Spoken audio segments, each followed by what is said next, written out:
Good evening, everyone. This is Trey Jadlow. It's the first day of November, 2018.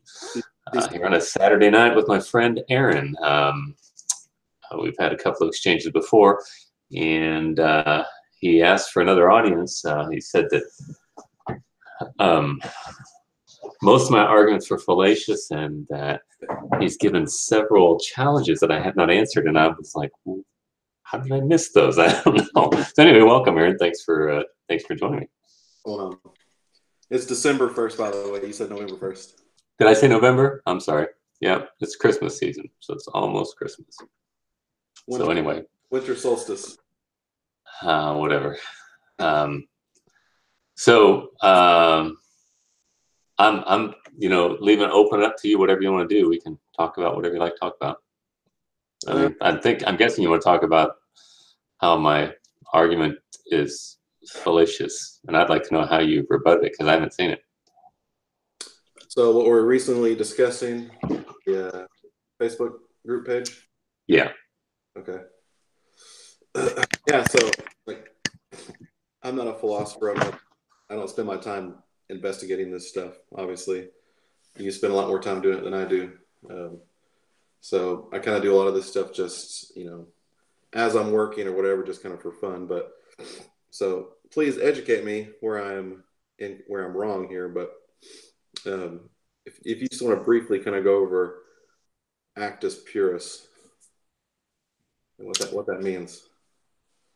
Well, it means that which is pure being, that which does not have any potential. Most notably, I would say that it denotes the idea of no change, because every time something changes, it is subject to that which affects the change. And so if God, for example, who I assert is actus purus, if he were undergoing change, then he himself would be subject to something else. And when you're subject to something else, you are contingent by definition, and therefore you are not an effect at base. You are actually, I'm sorry, you're not a cause at a base, you are an effect. So the logical corollary, if there is any contingent existence, there must be something that has the attribute of self-existent, is not subject to change. That's the logical necessity for contingent being. Okay. Why is that a logical necessity?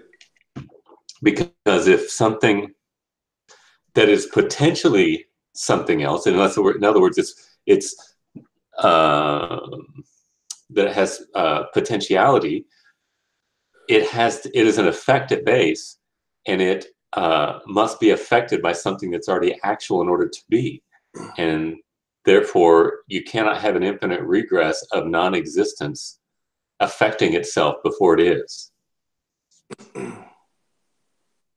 So things in the universe are moving, constantly changing, right? Matter, energy. Mm-hmm. Okay. So would the universe itself, all the constituents of the universe, be potentiality? No, they can't be. That's the thing. If they are, then the law of non-contradiction breaks down, because if it's all potential at base, then you would have nothing giving rise to everything. And you can't get something from nothing. But it's always changing, though. Like I'm changing right now. That's the problem. So if everything is changing, then there must be something that doesn't change. It gives it, that has actuality, that gives it its actuality. Wow. That affects it. I'm sorry? Why? Because if something is purely potential, it's nothing. And if it's not what it is, it cannot affect itself to be what it is before it is. Because it's not, I mean, it's like, it's something cannot be and not be at the same time in the same relationship. Do you agree with that as a foundational epistemological presupposition? So a rule we have of logic. Yeah, I'll agree with that. Because you can't, yeah, because if you want to deny law of non-contradiction, we can't have any inquiry. Nothing can obtain, because you know, I don't know if you're familiar, I think we talked about this before, is that the principle of explosion. Once you deny the law of non-contradiction, then whatever you assert, the exact opposite is also true at the same time. And there's nothing to say. Okay, so what would be something in the universe that's actual?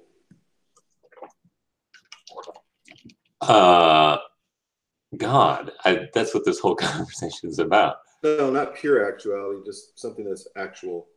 Well, I think that you participate in actuality insofar as you yourself are actually a human. You are actually having this conversation, but you are potentially, and you are actually alive, okay, metabolizing and animated, but you are potentially. Um, But how do you determine I'm actually like I'm an actualized human? Like when is that determination made? um, When am I not just potential changing into something? if everything is potential and there is no actuality, then everything is nothing. This was the problem with Heraclitus, the pre-Socratic. There was a debate between Heraclitus and Parmenides. Parmenides said that everything is basically unchanging because he said if everything is changing being all the time, it's never participating in any actuality, and therefore it's nothing. But Heraclitus said that everything is always changing, and he said we're always changing all at the same time. But if there is no actuality, then there's no being. To be is to be actual, and if something is to not, then if we're not participating in being, then we're not. So how do you distinguish between something that's potential and something that's actual? If you're talking about a human, Well, something that's potential is going to be something that it has the ability to participate in being of a certain actual sense. So, for example, a rock does not have the potentiality to be a philosopher, okay? Because there's a principle called Agere Sequitur Esse. Being follows, or function follows being. In other words, something's got to act according to the being that it is, okay? So, well, that's just like saying a rock is a rock. I mean, that's right. That's right. And so a rock is not going to act like an elephant. I mean, would you agree with that? So a rock has the potential to degrade in whatever it is. And actually, if it's acted upon, it has the potential to break a window, but it does not actually participate in that until it's acted upon something else to bring forth that actuality. Okay, so how do you just I guess I already asked that question. How do you distinguish between so take like a human for example. At one point, I was a blastocyst before I became, an adult human as I am now. Mm-hmm. Mm-hmm. At what point? So I had potential as a blastocyst to be a future candidate of society. Mm-hmm. At what point did I change? Did I transition from this potential candidate to the actual candidate? Um, Or where's the demarcation? How do you determine that? well, I guess that's what science is. You observe things and you place them in categories. And so through our empirical experience, we have learned um, to categorize states of existence, not only in humans and whatever we may be. But when there is change is movement of being or change of being. So every time, like I have consistency in my humanity throughout my entire life, from blastocyst to the grave. Okay, there's still this consistency of me, that I have this consciousness of my own self. But my accidental properties, which are properties that I participate in, which are not essential to me, are always changing. You know, my skin is always changing. I think my cells, completely change. I don't know how many years it takes, but you completely go through new sets of cells in your entire body.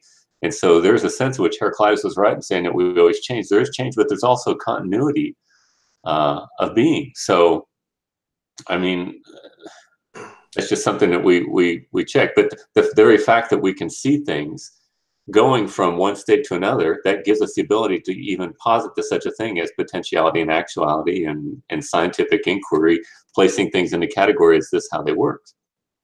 So if you were to start taking all these accidental properties of yourself and say cell by cell plucking them away, individual cell, one individual cell at a time, at what point would you get to a point where you were not I'll touch my substantial form. Where you're not you anymore? Yeah, because I participate in the category of the substantial form of humanity. Let's say I'm a human, and I have all these accidental properties that are extra. And you're right. At some point, you're going to take my I don't know. You're going to take my my head off. You can take my beard, you can take my eyes, you can take my arms or whatever, and I'm still going to be me. I'm participating in this thing called humanity. But I think that probably when you took my head or something, or you killed me or something, I'm not going to participate in humanity in the same sense, because I'm no longer living. Okay, so vivacity, I would say, is one thing that necessarily defines us as humans. I also, this is not something I've learned, I'm just thinking this through as we talk about it. So if I have humanity, I think that the most clear demarcation that I have as being a human would be my genetic organization. And so my DNA would be that which would categorize me as a human. But like I said, I think that my being animate is an essential part to participating in humanity. And so when I die, I will cease in a very significant way to be a human as we were meant to be. Okay, so take something that's not a human, not as complex, doesn't have DNA. Take like a ship, and you replace one plank with a new plank. So the black pearl, and it goes to the port. It needs some repair. Take one of the planks off the deck and replace it with another plank. Is it still the black pearl? Well, I don't know. Again, that's what science is. I mean, you're coming up with the categories and you're making. Would you agree that at some point the ship ceases to be the black pearl and into something else? Oh. Well, I think you would agree with that. I mean, that's why you're asking the question. You're obviously saying it's obvious that at some point it's going to stop being what it is, and it's going to be referred to as something else. I mean, if you replace one plank, it's not exactly what it was before.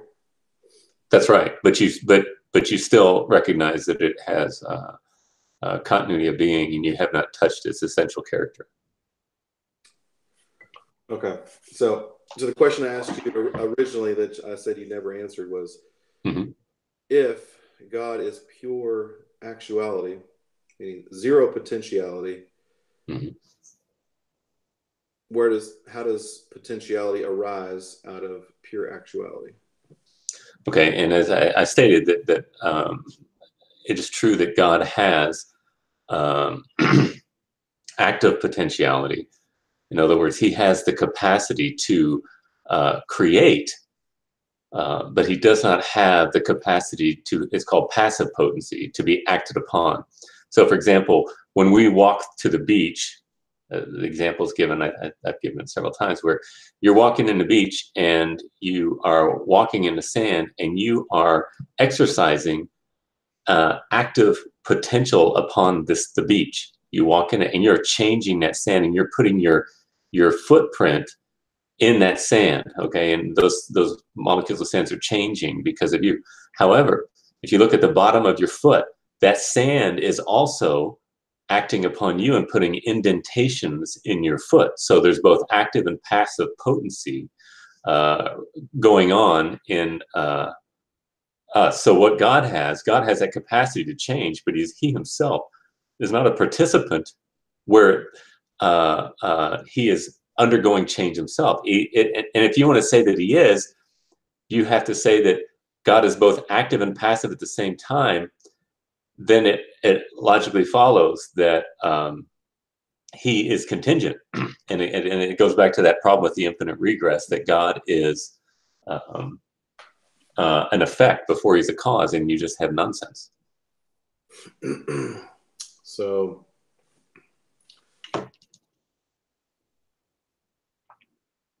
it seems to me it should go from a state of pure actuality. So let's just go back in time. So before even time, Sure. you have God. Hmm. God is all that there is, Right. and He is pure actuality. Hmm. And this is for eternity, basically. And then at some moment, if that makes sense to say, he decides to create.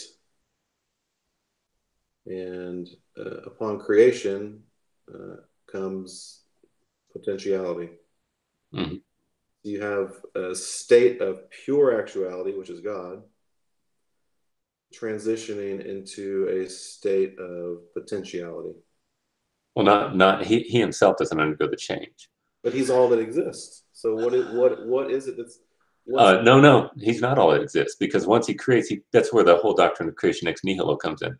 It's really fascinating as I learned about these things, because you see things like I don't know if you're familiar, but Saint Augustine synthesized Platonic thought. He was a Neoplatonist before he's a Christian, and he took the ideas of Plato, or Neoplotinus, I guess it would be, and synthesized them with Christianity. And he used to say the only people that are worth even talking to in philosophy are the Platonists, because they're rather ingenious in understanding. Now, the Platonists are very interested in, they would be more Parmenidean, if you will.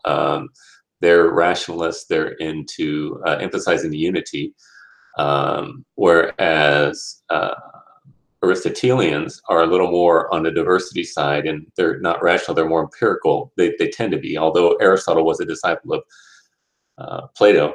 But anyway, and then Thomas Aquinas comes along and synthesizes Aristotle with Christianity. And in doing these things, I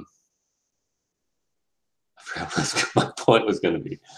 What were we talking about? My mind completely goes off sometimes. you were mentioning creation ex nihilo because I was Oh, talking. okay. So yeah. So here's the problem with thanks for one of the presuppositionalists. I don't know how familiar you are. Are you fairly familiar with presuppositionalism? Unfortunately, Okay. Are you familiar with the fact that they really don't like Thomas Aquinas at all? no, not really. Okay, they really don't like Thomas Aquinas, and they view him as. Have you heard of Francis Schaeffer? I've heard the name, but I'm not too familiar with He's a famous Christian theologian in the 70s and 80s. He's very well liked, but he's almost been forgotten today. He's not. He died in the mid 80s, I think. And anyway, he liked philosophy, and he was a Presbyterian, and he was a great apologist as well. Anyway, he called himself presuppositionalist, and he accused Saint Thomas Aquinas of separating nature and grace. In other words, and basically what he was saying is that Thomas taught that you can know God and have inquiry as you completely apart from God. You don't need God at all for these things. And he misunderstood Aquinas. And here's the deal. We learned about Aristotle from the Muslims, and the Muslims actually learned them earlier than that from the Nestorians. And anyway, when they learned, but anyway, let's say this: in the Middle Ages, the Muslims had a Renaissance before we did, and they came across and they conquered. I don't know if you're familiar with how Muhammad went, but when he went from his flight to Medina, he went and they ended up conquering in a very short period of time the entire northern, portion of Africa, and just cruised across westward across northern Africa. And he actually went up through Morocco, conquered Spain, and he went into France. In the Battle of Tours, Charles Martel beat him back in 732. And after that, that was kind of the end of the Muslim domination. And so the Spanish started to fight back and try to take back the land that the Muslims had taken, and they took back Spain and Cordoba, and Cordoba was one of the great centers of learning for the Muslims. I think it was Cordoba, Cairo, Baghdad. I can't remember, and there's two other cities, and they had these huge libraries. and they were full of Aristotle. They had mastered Aristotle before us, and they were actually kind of sticking their tongues out at us saying, we know Aristotle, you don't. And they had a couple of scholars named Avicenna and Averroes. And these two guys were masters of Aristotle. Anyway, so we found these books in Cordoba, and it was like a Stargate. It's been said it was like the Stargate for Christianity in medieval times. And this is around let's see, 9th century to the 13th century is when they were taking those things back. And and so Thomas was introduced through the writings of Aristotle. And I'm rambling on here, but Aristotle had these ideas about God, and Averroes was trying to come up with an idea to synthesize Aristotle with Muslim thought, and there were some problems that were incompatible with Aristotle. And so what he tried to do, he came up with this theory called the double truth theory, and it was called integrated Aristotelianism. And he had this theory called double truth, and he basically came up with this idea and said that there are some things that are true in religion but false in science, and true in science and false in religion, and they just had their own two truths that you could kind of synthesize them together, and they weren't compatible. You see some people talk of them, and it's very popular for people to think this way today. Like, like old earth, some people say, oh, there's old earth. Well, that's true for religion, but it's not true for science, and it's a terrible way. You're going to ruin science. You're going to ruin religion with that. And so what Thomas was trying to do was to say, let me say what Aristotle believed. So Aristotle believed that matter was eternal, that God is impersonal, and there is no relationship with mankind. And if you take away those three things, that's devastating to Christianity and Islam. And so he came up with that idea and said, well, maybe Aristotle's right in science, but it's wrong in religion. And Thomas was like saying, no, you can't do that. And he came up with these different ways of categorizing things. And he said, there are some things that you can know through science. There are some things that you can know only through special revelation. And then he said, there's articulus mixtus. There's some things you can know through both things.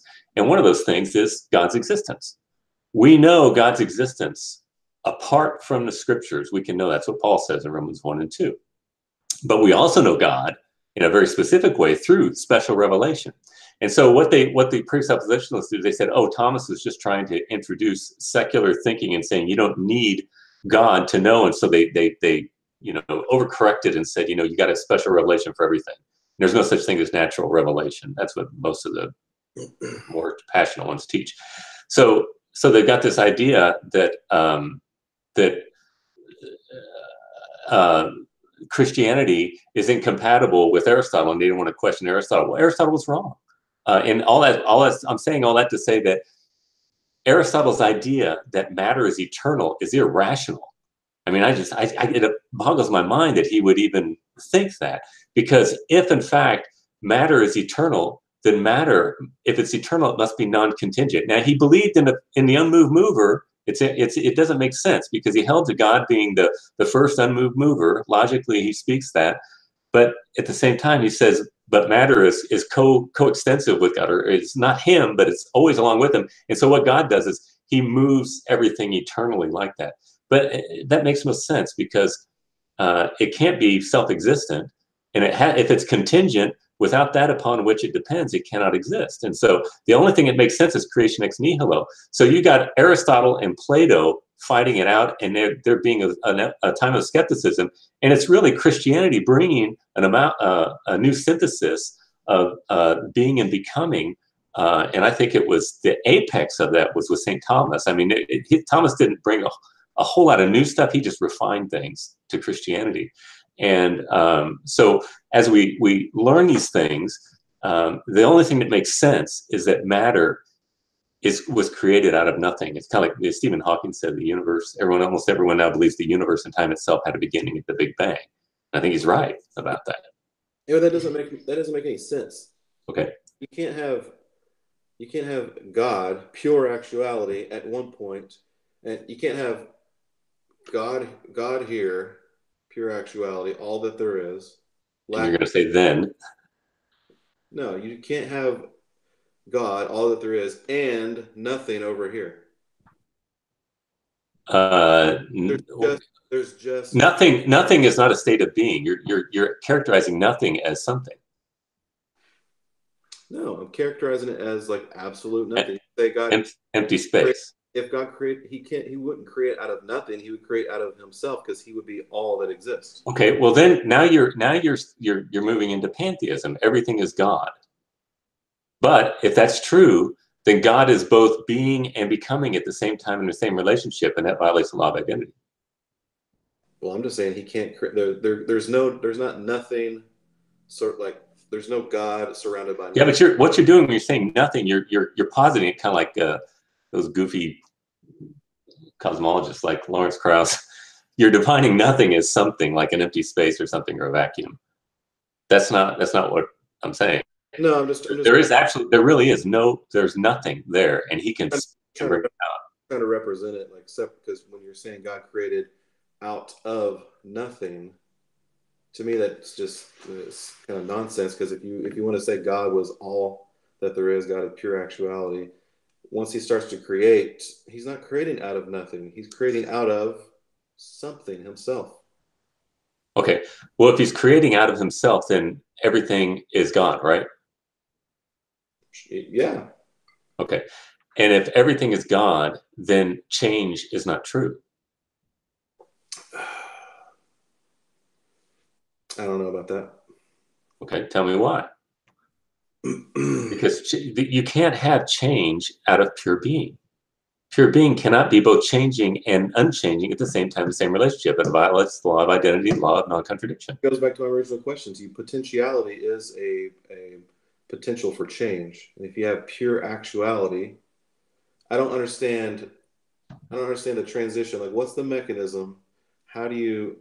What's the bridge from pure actuality to all of a sudden now you have potentiality? If God is all that there was. Uh, God saying, "Let it be," and He has that prerogative.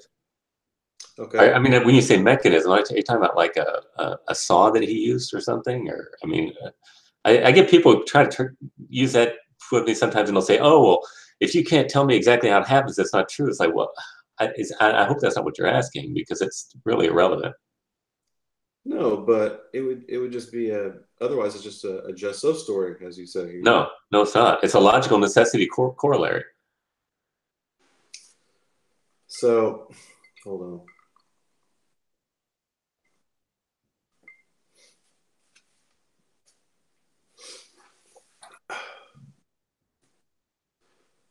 If God is pure actuality, Can you hold just a second? Here, hold on a second.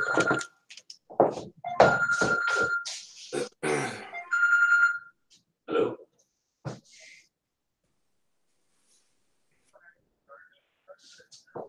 No, I'm having a hang here.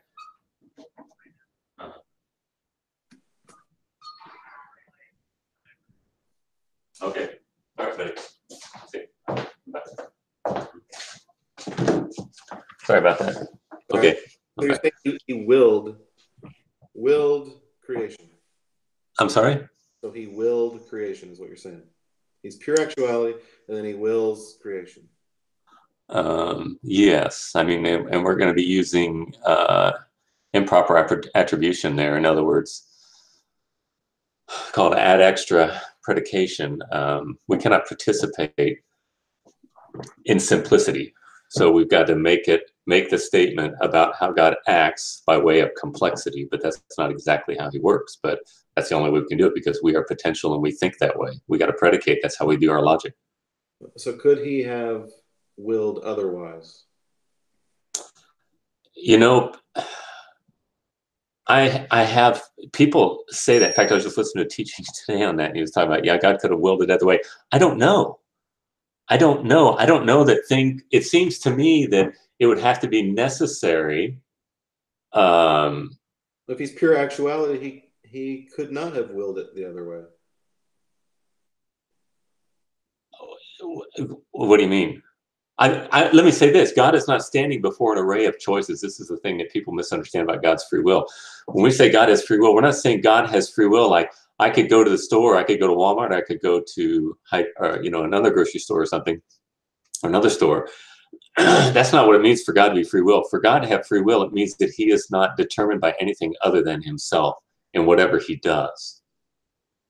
So like Molinism, I don't know if you're familiar with that, as William Lane Craig's silly idea, which was Edward de Molina, but that God kind of he goes to the store and says, which one of these can I go to? There's no choices out there of potentialities that God would say, which one can I go to? Because then he would be dependent upon that and he would be contingent himself. So that's why a lot of theology is called apophatic, and it's negative theology, where we're really affirming is what God is not. And this came a lot from Plotinus, I think, or Secundi, I can't think of his name. Cilicia, can't think of his name. Simplicius of Cilicia, I think. Sounds good to me. Anyway, they came up with this idea that you've got to God's not standing before an array of choices in the choice that he makes. How exactly that works, I don't know. To be honest with you, that's not something I can participate in. And people go back and forth and they fight. In the Middle Ages, they fought about stuff, and to me, it's like a fool's errand because I can't participate in that because I can't understand it because I don't have the capacity to, and so I don't like to tread where I'm not supposed to be treading. Well, that's my two big questions for pure actuality. How could God have free will? And how could he does have free will? He has completely free will. He's not determined by anything. But again, you cannot impose our contingent free will upon God. You've got to say his free will just mean his decision to do otherwise. Right. He's not affected by something else in any of the decisions he has. Us, we don't have free will like that. We are determined by our being and by the environment around us affects us as to how we do our free will. God doesn't think that way, though. So that's why we've got to be careful with our terminology and be very precise. Okay. When we speak. Doesn't make any sense to me, but okay. I have to study up on it more. It doesn't seem like he could have any type of will free. Okay. If you want to say he's determined, how is he determined? Because I might agree with you. In other words, he's determined by his being, right? He's pure act. Right. So he's got to, whatever his choice, his free will must be, it must be within. For example, God cannot cease to exist. Everything he is already actualized. Right. In perfection. So there's no ability. But for us to say something is actualized means to move from potential to actuality. You see that? That's why it's tough for us to be thinking too deeply about these things, because we have to come from effect to cause. It's called the via causalitatis. That's we reason. This is what Thomas's 5 proofs are. We reason from the cosmos. We take the effect and by way of modus ponens, and we say that effect leads us to a cause, and that's how we get there. We have to do it by movement, though. God doesn't think that way. Talking about things within the universe, talk about potentiality and actuality. It seems to me that most everything is mostly potentiality. That's what it mostly is, and kind of arbitrarily actuality, however we want to designate it. Well, no, you can't say it's mostly potentiality. I mean, you are quite actually having this conversation with me right now. Would you agree with that? See my little dog right there? German Shepherd? No, she's a mix. She's a little sweetheart, though. My son's coming home. She's all excited. Everything is mostly just potential to be something else. I'm potential to be. But you're very, very actual in your being right now in this conversation you're having, right? You're very actual in your errandness in humanity, right? Sure, but that's kind of arbitrary. Well, no, that's not arbitrary, because you got to affirm it. Otherwise, who's having this conversation? Well, I mean, errandness was something different 5 years ago than it is now. Well, 30 seconds, 1 nanosecond ago, it was something different, but yet there's also this continuity of being. I don't really know what that means. Otherwise, who's having a conversation? It's quiet. Yeah, it's just kind of arbitrary to me. Okay, well. But one of the other things I wanted to talk about is that I hear a lot of people do often. When you talk about causation, cause and effect, you want to relate it to everything that we see within the known universe. and then you want to apply it to the universe itself. I'm sorry, what was the last thing you said? You want to apply causation to the universe itself just because we see causation within the universe. Uh-huh. And that's a problem? Yeah. Okay, so you want to deny causality? I'm not denying it. I'm just saying it doesn't logically follow. I mean, it's like the classical fallacy of composition. How is it the fallacy? You can turn the lights on, but it might be a little noisy. My son's making cinnamon rolls here. Just don't. How is it the fallacy of composition?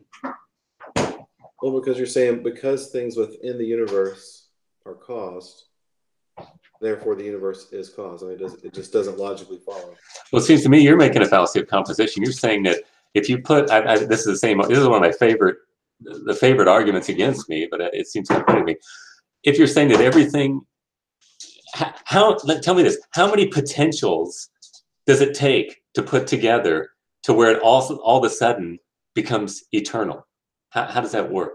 When you get 20 trillion, billion, gazillion potentials, they somehow never existed. They never began to exist. I mean, how do you do that? By sheer number, they stop being contingent. Contingency is not a matter of numbers. It's a matter of ontology, a type of being. And you're saying if you get enough contingencies together, somehow they become eternal. It's like, what? No, I'm not saying anything about eternal. Okay, well, do you agree that self-existence is eternal? Self-existence? I mean, I don't even, I'm not sure I would even subscribe to self-existence. Well, no, that's what the word means, to self-exist. It means that you don't change, that you're not dependent on anything else.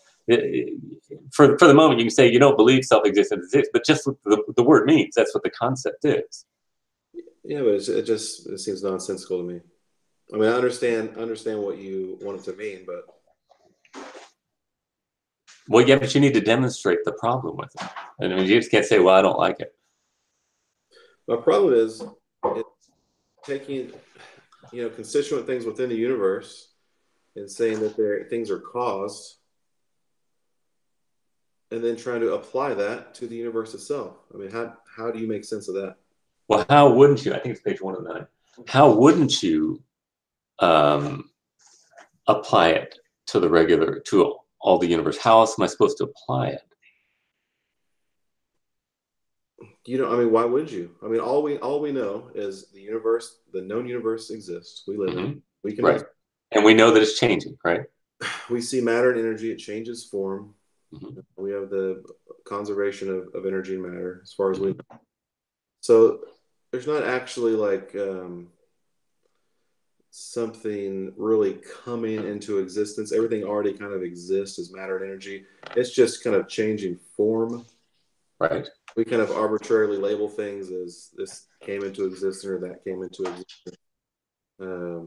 Which is what science is, basically. Because we're pattern recognizing creatures, and that's how we right. and categorize things. Right. So observing this within the universe itself, it doesn't mean that therefore the universe as a whole must be something that came into existence. Okay, so you think that the universe, then part of it is eternal then? I don't know. We're limited by what we know. All we can do is trace the expansion of space and time back to a certain point. And say that it began to exist at one point in time. No, we for lack of better words, you could say that. I mean, we can trace time back to like the Planck scale, and trying to at the beginning. You can call it a beginning, but it's just arbitrary beginning. It doesn't mean that was the beginning, or like the word when people say Big Bang or singularity, those two words are just a placeholder for we don't know what was going on. So I give an answer, and you say, "I don't know" is a better answer. It's honest. That's correct. Huh? It's an honest answer. And suddenly, I Tell me, don't know becomes an honest answer for the atheists well, tell me when what they ridicule Christians if they say such a thing. well, tell me what time did the universe begin? Uh, at at T1, what T1. is time? It's a measure of entropy. Okay, well, or a measure of movement, wouldn't you say? Um, Well, it's a measure of change. I think it has more to do with entropy than just movement. Uh, well, I don't know that it's a change because we used to use a planetary scale of time, but entropy played a role in it, and it wasn't as accurate. So they moved to atomic time in the 60s. So measuring the cesium atom, I think the movement within the nucleus or the protons or whatever moving around the nucleus. Um, so I don't think the chief thing is entropy. It's movement and change. That's how we measure time. Now, if they say that time began, like Stephen Hawking said, at the Big Bang, then that means the change began at the Big Bang. Hawking doesn't actually he doesn't mean time actually began at the Big Bang. Like the Big Bang, like I said, is just a placeholder for we don't know what was going on at that point. If it doesn't even it becomes meaningless to talk about. Once we get down to like the Planck scale of time. So we're not allowed to inquire there. It's Hold just on, not allowed. just listen. This makes sense. I mean, you get beyond the Planck scale of time. It doesn't even make sense to say use the words prior or That's begin. true. That's right. That's when time began. That's what I'm asserting. You're making my point for me. No, it doesn't even make sense to use the word began because it requires time to use the word No, began. no, it began because that's when it began. That's when change began. That's when time began. Began is a That's when temporal everything was created. began is a temporal word. You need time for That's something. right. And that's when it began, at that moment. No, it just Eternity was before that, we can't say anything meaningful at beyond this certain point. except that almost everyone now believes that the universe and time itself began at the Big Bang. I think it's page 12 of the Nature of Space and Time. That's not what everyone believes. Well, that's what Stephen Hawking said, that silly, foolish man. No, if you've read more of Stephen Hawking, you would know. Oh, okay. Well, you want to quote him? Yeah, I can. I can pull up a paper. I mean, I don't know how to do Okay. it here, but I'd be glad to send it to you. Okay. That'd be great. It's for lack of better words, we use the word began because we're so limited here.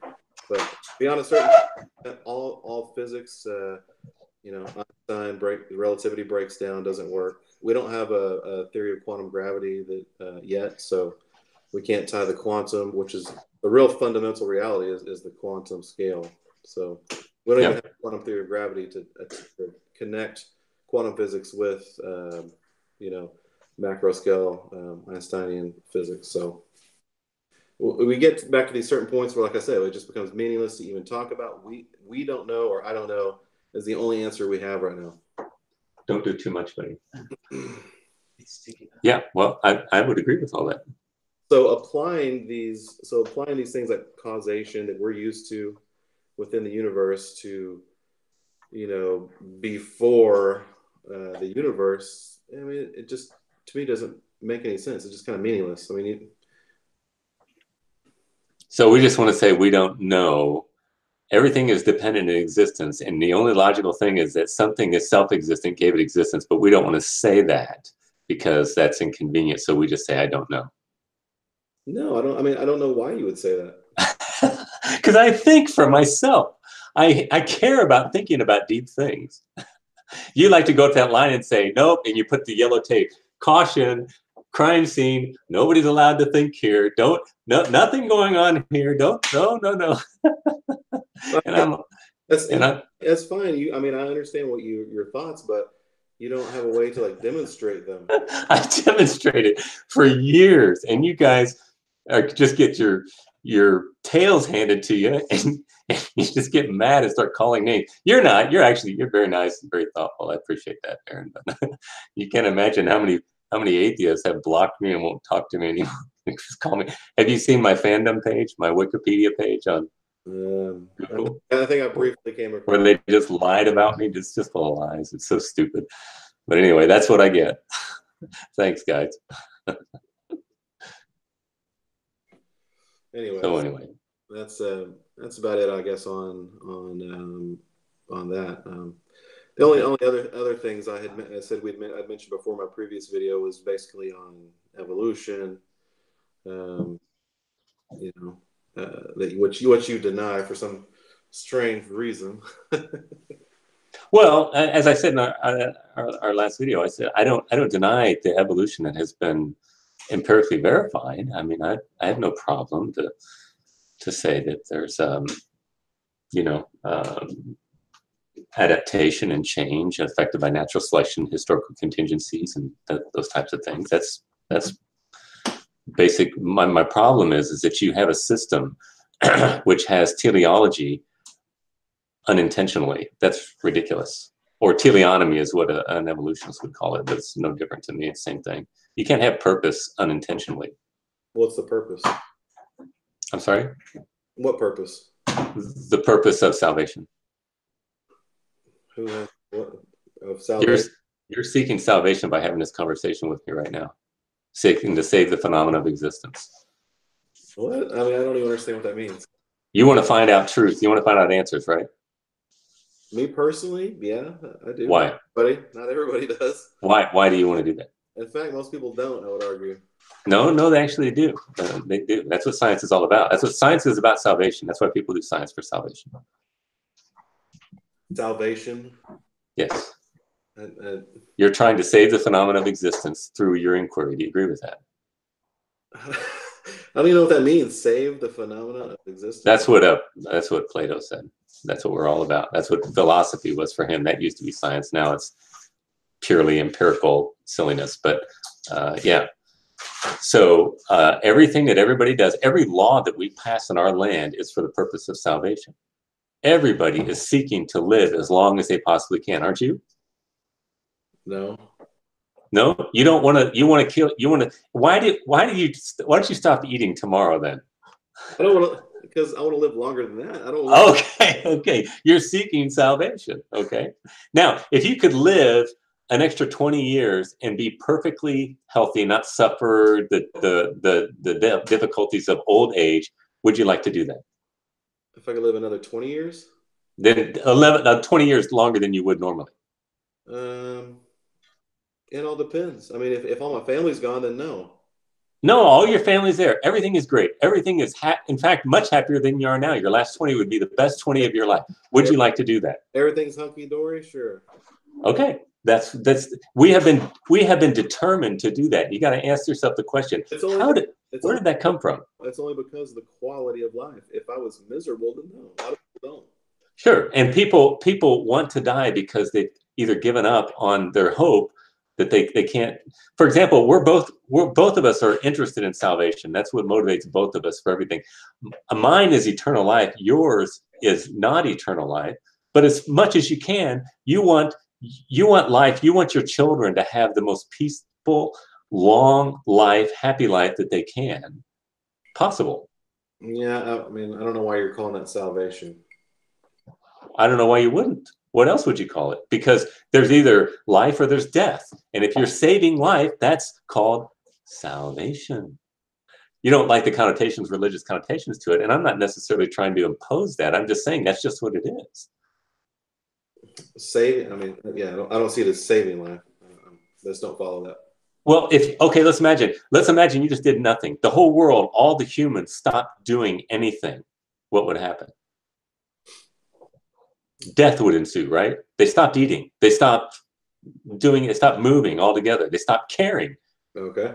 Everybody would die. All right, so? And so everybody is moving. And what are they moving for? So that they will not die, to save life.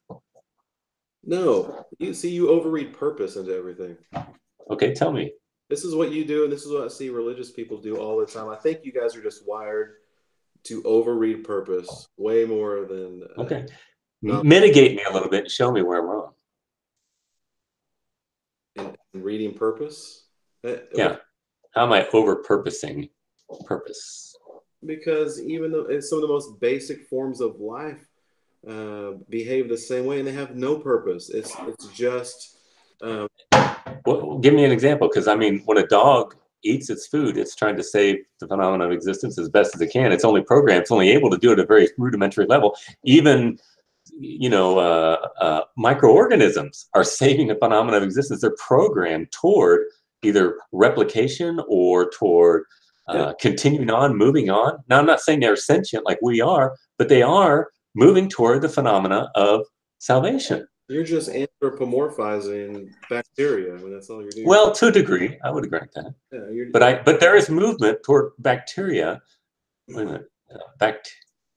Bacteria, though, is not really living, right? they are. They are. Virus is debatable. Okay. So viruses need a host. I guess bacteria is living. So virus is doing the same thing, and it's considered not really living at all. It's just this is basically just chemical reactions. It's just like laws of nature acting. So Okay. I mean, you wouldn't say a virus has some sort of sanctity of existence. I don't know enough. I can't really speak to that. I don't know enough about that. So yeah, I would say that all living, all life is moving toward the symphony of existence, to the unity of existence rather than chaos. I mean, the best you could say was you could say like there's some underlying program within. Sure. Yeah, that's what I'm saying. That's essentially what I'm saying. It's determined toward that. And I would just propose just natural laws for that. Like you don't need some lawgiver or purpose giver or some goal driven means for it. So the natural laws have purpose? Because you're purposing. You are moving toward the goal. You are having this conversation teleologically. You're not having it. I mean, I know you've got the people that say that there's no such thing as free will, and it's like, oh, come on. I mean, please. And why do we have jails? Why do we have judicial systems? Why do we have laws to, tell people to not do certain things? But there is this movement toward life among living things, and humanity is the crown jewel of that. Well, we all share the same ancestry, so this original ancestor for all life was essentially. Okay, but I want you to tell me how evolution has no efficient cause. Where did the efficiency come from for us to desire to live? And don't just tell me it's just the way it is. That's the only answer I've ever gotten is, well, that's just the kind of people we are. You don't say that somehow that unintentionality intended us. You can't give a justification. You just say, oh, well, that is a true just story. You're saying, yeah, well, the reason that we value existence is because that's what we do. That's called circular arguments. We have a certain neural complexity, a brain that allows us to reflect upon our actions. Right. And where did that brain come from that values things? Through natural processes, natural selection. Natural selection is not purposive. Exactly. It's not. It's not.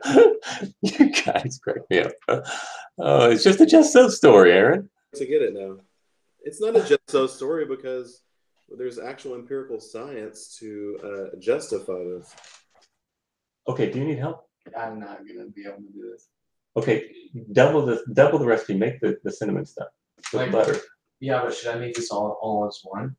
No, we'll make two of them. Just do the one. Mix up the stuff there. I'm sorry. I'm going to have to leave here in a few minutes. I got to help make cinnamon rolls. This study that came out, I've seen a lot of Christians trying to use it. A few of them, I think, have put it on the presuppositional page about this new mega study, genetic study that came out showing that humans originated from two Aboriginal humans, and that all species current today, extant species today, all came into being about the same time, between 150 to 200,000 years ago, along with modern humans. Have you seen that one using DNA barcoding? Yes, I haven't. I'm not probably going to be able to comment much on it though, because I'm not very educated on those things. Only reason I mention that is I know you're a young Earth creationist, and I've seen a lot of the Christians using this research to their they're confused about what it means, but they're trying to use it to promote God. But if you want to use that research, you're going to have to deny a 6,000-year-old Earth because it's showing through DNA barcoding 150 to 200,000 years for just the current species. Yeah, there are all kinds of underlying presuppositions that come to. It's just like saying that that the Pentateuch was written by several authors. There are naturalistic presuppositions to say that. Again, I can't speak to that in any great detail, but I mean, everything has you've got your school of thought that, whether you admit it or not, has a very significant impact, and Christians as well. The way that you interpret the data. I mean, we both have the same data, and the question is, how are we going to interpret it? For example, for me, age of the Earth is a challenge, right? This data is straightforward, though. I mean, it's and you can test it and make testable predictions. But like, we know we have so many different dating methods that all are different dating methods that converge to the same time periods. The odds of that would be very, very low if it was inaccurate. I mean, it's so straightforward. It's just like counting tree rings, then accounting for false tree rings. Like, we know how that works. Like, it would be like saying, "Oh yeah, well, you're interpreting the tree ring data differently. I think one tree ring actually represents, a couple of days and not a whole year," which would just be. Well, Aaron, let me ask you this question: when Jesus changed the water into wine, how long did it take for him to ferment those grapes that were never planted, reaped, crushed, and put into bottles? I don't know. Dionysus changed water into wine long before he did. It's a mythical story. Okay, you didn't answer the question. I mean, it's a mythical story. I don't believe it. Okay, but I'm saying, if it is true that this is the whole thing, I've got, on many instances, I've got difficulties, the challenges with the age of the universe. You've got challenges with teleology. Mine is a branch on the tree. Yours is the very foundation. And this is the problem. Mine is not a serious problem to overcome. If in fact there is a creator and time is his creation, for example, light waves, measuring the speed that light waves travel is contingent. Okay? It's not self-existent. So at the Big Bang, light could have traveled at exponentially faster speeds to make us to be able to see stars that are billions of light years away. That's not a big problem for me. Now, I'm not saying that we could come up with more detailed scientific studies or whatever with that, but for you, you've got to come up with, how in the world do we have Aaron standing here purposing the sanctity of existence in this hangout for no reason? It doesn't make any sense. It's a fundamental problem for you. For me, the problems you pose for me are not secondary, they're tertiary. It's not that big a deal. Saying things like, I propose the sanctity of existence, to me, that's just kind of this meaningless babble to me. I think you take a lot of these ideas that we have just as humans, and you apply them to like the universe itself, like just like people do with the laws of logic or something. Like, I don't believe there's any reason. I don't see any reason to believe that there is some, raw essence of logic or raw essence of morality that's like interwoven metaphysically into the universe. Well, when I talk about morality, I'm just talking about the sanctity of existence. That every law that we make, every moral code is based upon the sanctity of existence. That's why every law is made in our land. That's what we do. And so it's not like some moral code. I mean, I believe the 10 Commandments are written on our hearts, but the 10 Commandments, think about it. There are two tables of 10 Commandments, love of God, love of neighbor. Both of those are based in a sanctity of existence. And the greatest commandment is to love the one who gives existence to all contingent existence. It's really quite simple. If you look around the world, especially like third world countries or even the highest, most religious countries, you don't really see sanctity of existence. You see lots of wicked, immoral behavior. Really? Yeah. Do you not realize that if a society does not value the sanctity of existence, they go extinct? Then they wouldn't exist if they didn't value the sanctity of existence. Yeah. So we evolved moral instincts. Evolve, schmevolve. It doesn't matter. Where does it come from? And don't just tell me it's just the way it is. That's not an answer. If you want to ask where does moral instincts come from, I mean, we can start tracing it backwards, and you get eventually to a point of, common ancestry to the first life on Earth, like cyanobacteria. We can talk about how abiogenesis, how that started. Those are all still interesting and open questions in biology. But right, questions you don't have answers to. The Christians have been sitting on the mountaintop calling down to you guys, come on up, the weather's fine. And you're like, no, I'm going to go to this cave. I'm going to go to this ditch. I'm not going to come up there. The Christians are giving answers from when we lived in caves and had no clue what was going on in the natural world around us. And then you're stuck on those same answers and not progressing at all. Yeah, you're showing me to be a real caveman right now, aren't you? You're just saying, hey, we have all the answers. No need for further inquiry. People don't look further. Don't investigate. We have all the That's answers. why the scientific revolution was a Christian revolution. Yeah, that's why. Because they don't want to have any answers. I'm okay with that. I mean, most of the world was Christians back then. Okay. Well, listen, Aaron, I need to get going. I got to help my son here. And we got to get to bed for church tomorrow. Enjoy those cinnamon rolls.